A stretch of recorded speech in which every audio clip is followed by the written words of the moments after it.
Well, Jamie and Kelly, she is extremely upset. She hasn't slept, she's shaken up, and she said yesterday was just terrifying when her 49-year-old fiance, Timothy Fleming, held her at knife point. But even still, though she said she was scared, she does not believe that he should have been killed by police. What?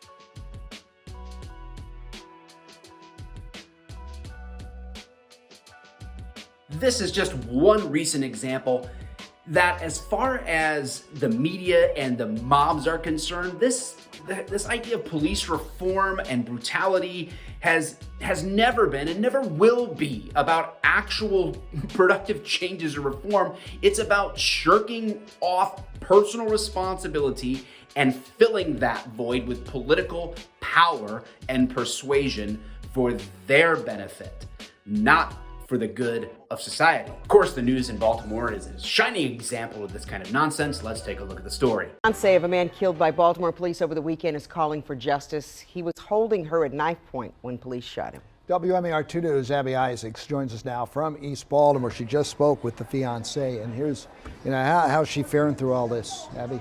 Yeah, how is she doing now that her life has been saved by the police?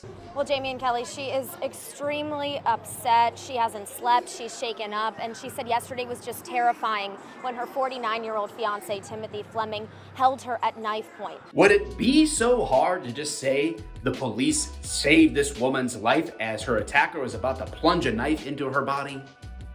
Would it? Why would we say that, though? I mean, that's the truth. Burnham describes him as a family man. They had 2 kids together who were home at the time, and she thinks the situation should have been handled much differently. My dad was a family man too.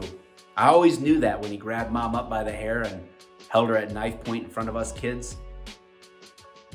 Oh, she thinks they should have handled it differently. Okay. I could see him one shot in the leg or tase him. They didn't even have to tase her. You know what? I'm glad she thought of that.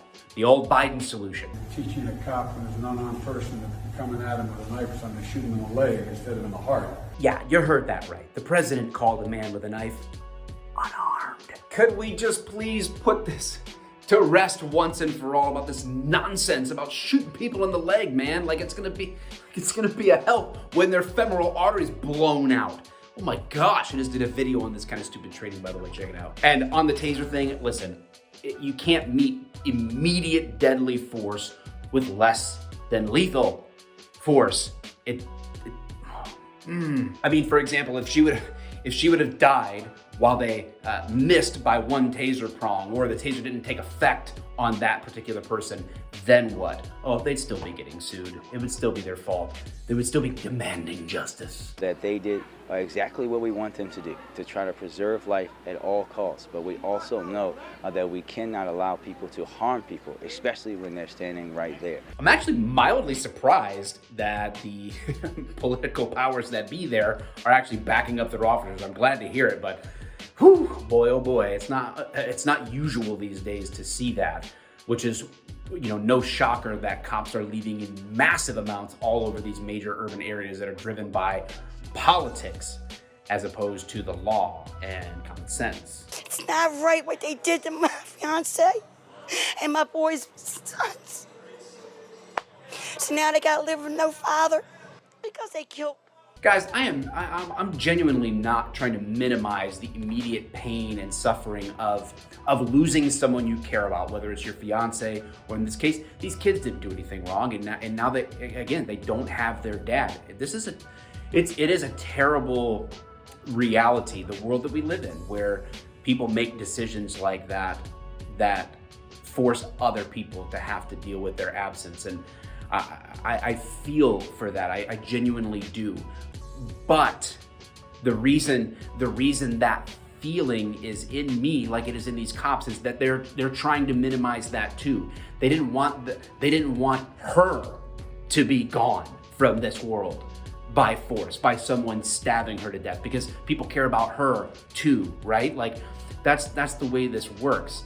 But he's not gone because the cops killed him, right? That's an immediate cause, but it's not the root cause of this. The root cause goes much deeper at the realities of whatever this guy was going through and his responsibility for his actions that led to this situation. At this point in society, guys, I'm totally cool with just, first of all, just always make sure your family members know, don't call the cops ever for me, but you gotta sign a waiver. Maybe like those medical bracelets, but it's like an anti-cop one that's really distinguishable, so that the cops see you getting, killed, that they know, oh, hey, the bracelet. We can just kind of go back to our lunch break, and we don't have to worry about them.